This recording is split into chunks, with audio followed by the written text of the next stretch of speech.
Оборванного Мишку утешала девчушка в лозовичной избе.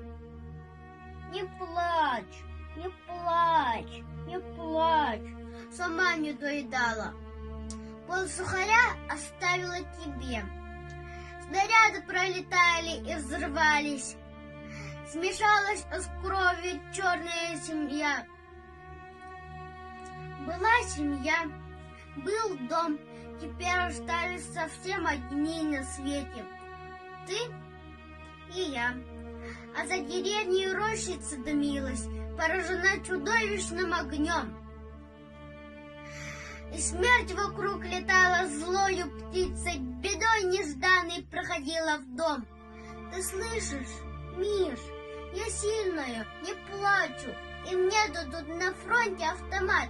Я отомщу за то, что слезы прячу, за то, что наши сосенки горят. Но в тишине свистели пули. Звонко зловещий отблеск полыхнул в окне. И выбежала из дома девчонка. Ой, Мишка, Мишка, как же страшно мне! Молчание, ни голоса не слышно. Победу нынче празднует страна, а сколько их девчонок и мальчишек осиротила подлая война.